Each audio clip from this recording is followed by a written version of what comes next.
अस्सलामुअलैकुम बिस्मिल्लाहिर्रहमानिर्रहीम। अज़ीज़ तलबा, मैं शकील अहमद ऑनलाइन लेक्चर के साथ आपसे मुखातिब हूँ। उम्मीद करता हूँ आप सब खैरियत से होंगे, तालीमी सिलसिले से जुड़े होंगे। अज़ीज़ तलबा, साल दहम की गज़ल अदा जाफ़री की पहला शेर इस पे हो चुका, एक लेक्चर हुआ, तारुफ भी हुआ इनका। मज़ीद आज दूसरा लेक्चर है इस पे, दूसरा, तीसरा और चौथा शेर हम पढ़ेंगे। पहले शायद आवाज़ की साउंड की ख़राबी की वजह से लेक्चर अपलोड नहीं कर सका। फिर देखते हैं दूसरे शेर को। जलना तो चरागों का मुकद्दर है अज़ल से, ये दिल के कमल हैं न बुझे हैं न जले हैं। कहता है कि दिल के फूलों का काम जलना नहीं होता, जलना चरागों का काम है जो इब्तिदा से जलते आ रहे हैं। जब से दुनिया तख्लीक हुई, अज़ल से जब से दुनिया पैदा हुई, मुकद्दर नसीब, उनके नसीब में जलना लिख दिया गया चरागों के, तो उन्होंने जलना है, उनको और कोई काम नहीं है। तो हमारे दिल के फूल इन्होंने खिलना होता है खुशी के मारे, खुशी के आलम में, इनका काम जलना नहीं है। जब से मफ़हूम देखे, जब से दुनिया पैदा हुई, चरागों की किस्मत में जलना लिख दिया गया और वो जलें कि वो जलेंगे, मगर दिल के कंवल न बुझे हैं न जले हैं। इमदादी शेर है। दुनिया ने तेरी याद से बेगाना कर दिया, तो इससे भी दिल फरेब है गम रोज़गार के। जो दुनियादारी का गम है ना, वो और भी दुख हैं ज़माने में मोहब्बत के सिवा। वही बात है जो मुल्क कौम, मैंने पहले बताया था, ये गज़ल जो है वो ज़्यादा जो पहलू है इसका वो उन लोगों की तरफ इशारा है जिन लोगों ने मुल्क कौम की तसालमियत, मुल्क कौम की तरक्की, खुशहाली में अहम किरदार अदा किया, मुल्क बनाने में अहम किरदार अदा किया। आखिरी शेर में उसकी भरपूर झलक नज़र आएगी।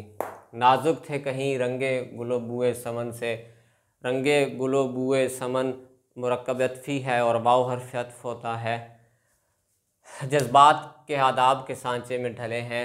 नाजुक थे, बहुत नरम थे, कहीं रंगे गुल फूल के रंग से और बुए समन और वो चंबेली जैसे सफ़ेद फूल की खुशबू से। क्या चीज़ नाजुक थे? जज्बात। कहता है फिर क्या हुआ? कहता है आदाब के सांचे में ढल गए। फूलों के रंग और चमेली की खुशबू से भी ज़्यादा नाजुक मेरे जज्बात थे जो कि आदाब के कालब में ढल गए हैं। इंसान के पास जितना इल्म होता है, इंसान के पास जितना शऊर होता है, वो उतना आजिज़ हुआ करता है। तो ये वही लोग आदाब, अदब वाले, शऊर वाले, जिन्होंने मुल्क के लिए काम किया। कहता है हमारे जो है वो जज्बात ऐसे थे जैसे फूल की नरम पत्तियां हो, खुशबू हो जैसे धीमी जो है वो नरम नरम सी, नाजुक नाजुक सी। हमारे जज्बात भी ऐसे थे, लेकिन हमने आदाब के सांचे में उन्हें ढाल लिया। चौथा शेर देखे थे कितने सितारे के सरे शाम ही डूबे, हंगामे सहर कितने ही खुर्शीद ढले हैं। खुर्शीद कहते हैं सूरज को, हंगामे सहर सुबह का वक्त थे कितने सितारे ऐसे थे जो सरे शाम डूब गए, शाम होते ही डूब गए। हालांकि सितारों का काम होता है शाम को चमकना, तो कहता है कि सितारे ऐसे भी थे जो शाम होते ही डूब गए, और बहुत सारे सूरज ऐसे थे जो सुबह होते ही गरूब हो गए। हालांकि सुबह तो उन्होंने तुलू होना होता है, तो गरूब हो गए। तो ये क्या माजरा है? ये यही माजरा है जिस तरह अल्लामा इकबाल 1938 में फौत हुए, दुनिया से रुखसत फरमाई उन्होंने। अल्लामा इकबाल ने तो ख्वाब भी दिया, नज़रिया भी दिया, सब कुछ, लेकिन जब अच्छा वक्त आने को आया, जब वो मरहला तय पाने को आया, तो दुनिया से चले गए। कायद आज़म को देख लें, जब वो इतनी मुश्किलात से वतन हासिल किया, जब आराम से बैठने और सुकून से इबादत करने और ज़िंदगी गुजारने का वक्त आया, तो वो भी चले गए। तो ऐसे ही सितारे, ऐसे ही सूरज थे जो अपने वक्त पे चमकने की बजाय गरूब हो गए। मफ़हूम यही है, सितारे शाम के वक्त आसमान पर जलवा अफरोज़ होते हैं, मगर कितने सितारे ऐसे हैं जो सरे शाम ही डूब गए। इसी तरह कितने सूरज ऐसे हैं जो दिन को निकलते हुए ही डूब गए, ढल गए, गरूब हो गए, हालांकि उनका काम होता है दिन को निकल के सामने आना। हसरत इन गुंचों पे है जो बिन खिले मुरझा गए। एक मिसरा याद आया, हसरत इन गुंचों पे पर है जो बिन खिले मुरझा गए।